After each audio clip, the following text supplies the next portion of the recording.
Hello friends. Today I will introduce to you the movie, Half-Light. This is a mysterious British horror film in 2005. Beginning of the movie is a picture of a lovely boy, alone playing in the lake. The boy's mother, Rachel, was a famous writer, because she was too passionate about the job, so she let boy play alone for 5 minutes. At that time, little Thomas ran to the riverbank to play alone. Unfortunately, Thomas fell into the water and drowned. If it hadn't been because of Rachel forgetting to lock the gate, this heartbreaking incident would have not happened. If she had spent time with her son, then the boy would have not had an accident. But in the world there is no what if. Now that Rachel regretted, it was too late. Torment was always in the mother's soul. She was depressed and tired, had no inspiration to compose. To stabilize her emotions, she asked a close friend to help find a beach house. Rachel wanted to live alone, to think, start a new life. But this sea was not peaceful. There was a strange power here, wanting to take her life. As a famous writer, the copy version of Rachel's book was already more than $4 million.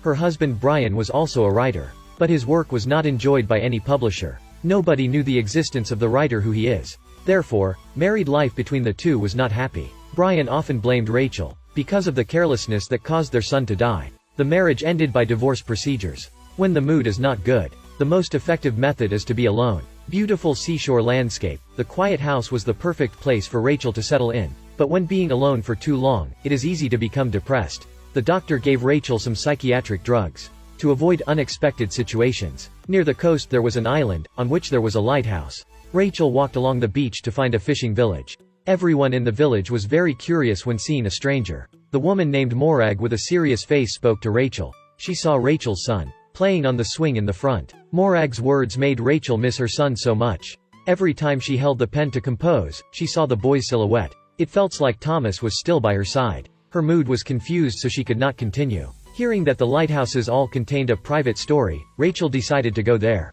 The guy in the lighthouse named Angus appeared. Hearing that their houses faced each other, he was very enthusiastic. Angus told her stories related to this lighthouse and fishing village. The two chatted happily, they seemed to get along well. That night she had a very strange dream. She saw her son's shadow walking through the window. Thomas headed to the shore alone. When she approached to hug her son, she was dragged into the sea. She startled and awoke. Rachel saw her son standing beside her. The boy angrily rushed in and choked her. It turned out this was still in a dream. The dream scared her. A few days later she went to Angus to chat. She began to understand a bit about him. Many years ago, because Angus's wife did not want to live in seclusion here, so she left. But he didn't want to leave this lighthouse, because his ancestors and father had been working here for a long time. This lighthouse had important meaning for Angus. His artistic appearance and personality caught Rachel's attention. A lonely writer, and a guy who watched a lighthouse. The two were like candles, lighting up the darks of each other's lives. Both quickly immersed in this love. Together they watched the sea and strolled. Horse riding, taking photos, burying mementos, they lived happy days on the beach. Love helped Rachel get inspired to compose again. One day, a woman named Morag found Rachel again. She said although she forgot to lock the door, that unfortunately caused her son's death. But the boy loved her very much, always following her every step. Words were hard to believe, but things happening after that proved Morag's words. When she closed the refrigerator, the text on the outside would turn into, "Thomas has been here before." At night, her son's toys automatically ran in the house. Could it be true that her son was always by her side? The next day, the village held a party. Rachel was also invited as a newcomer. She hoped Angus would come as well. But she had waited for so long and didn't see him. When she asked the villagers about Angus, everyone looked at her monstrously. They said Angus was dead 7 years ago. It was the pastor and the villagers who buried him. She blankly thought they were joking. Clearly, Angus was a living person. How could he be a ghost? Could there be something they were hiding? She hurried to the lighthouse to find Angus.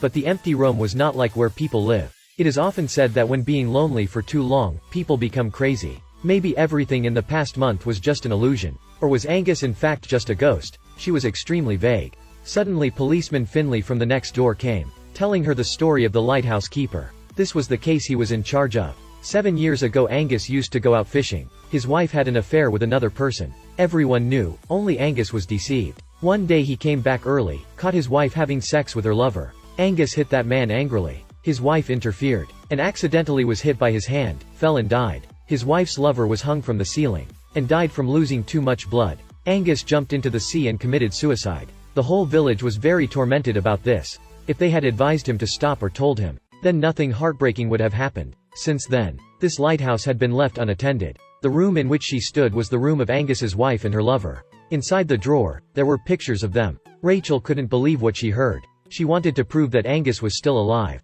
But the photos in the camera disappeared. Even the gift he gave her did not exist anymore. Over a month being together was like a beautiful dream. She went to the cemetery. Angus's grave was built a long time ago. If the villagers didn't trick her, was it all just paranoia, or did she meet a ghost? She called Sharon in fear, telling her friend about everything. Sharon was also very worried, so she promised to book her flight to there right away. At this moment Rachel suddenly saw the lighthouse. Being lightened, something was wrong in the room. Certainly someone was there. She quickly got there. And there were wet footprints on the floor. Rachel climbed to the top of the tower, and she saw Angus standing there. He turned his back to her without saying a word.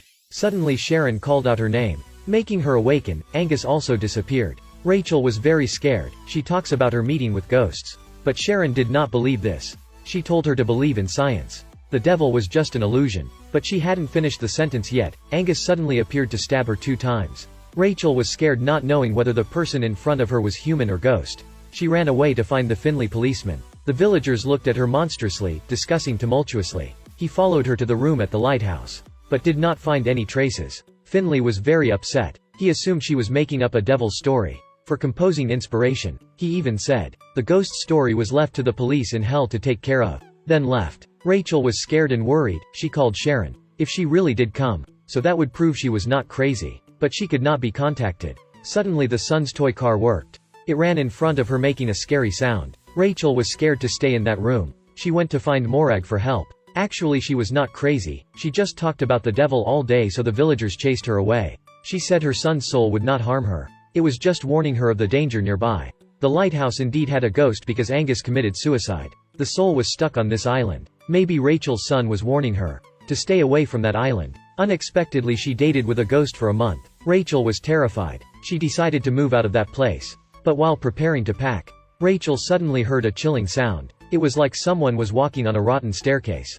Or the continuous sound of a typewriter. Rachel fearfully took the knife to find out. It turned out that a crow was opening the glass door. Maybe it was just her hallucination. Suddenly a shadow appeared, strangling her from behind, making her faint. In her unconsciousness, she saw the silhouettes of her husband and best friend. Why were they here? Could it be that they deceived her? Rachel suddenly understood. If Sharon didn't die, maybe she and Brian were going to hurt Rachel together. The truth was just as Rachel thought. Best friend and her husband got together. Because both were jealous of Rachel's talent. If Rachel died, then Brian would have the right to take all of her property. So they looked for an assassin named Paik, to disguise as dead Angus. To make people think that Angus's soul was still at the lighthouse. And Rachel was a psychopath. They would then find a way to kill her. Thus, the police would not investigate further. But the killer Paik only got half the deposit, so he still didn't feel secure. When taking pictures with Rachel, he threw the film away. After this Sharon and Brian would definitely pay him the full amount of money. At night Paik sneaked to find the discarded film.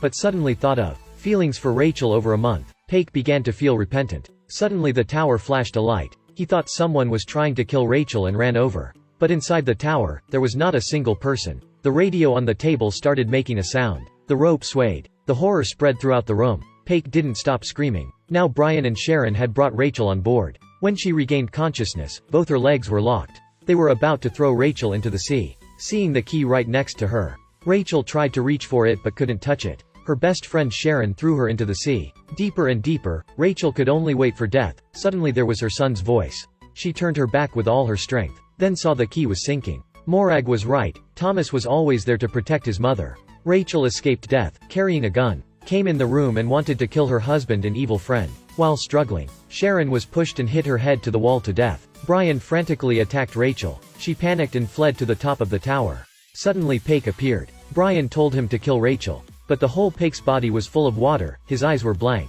He said he was not Paik, then used the rope to hook on Brian's belly. At the top of the tower, Rachel met Paik again. He gave her the shell that was their love memento. Then jumped into the sea, leaving no trace. The deaths of 3 people this time were exactly like 7 years ago. Paik that she met was possibly the soul of Angus presenting in Paik. Because he saw Rachel in the same situation as his. So he helped her. The movie is over here. Do you feel scared after finishing watching? Actually, the scariest thing is not the devil, but the human heart. We just don't know the person next to us is really a kind person or not. Thank you for watching the movie. Like and subscribe to our channel. See you in the next exciting movies.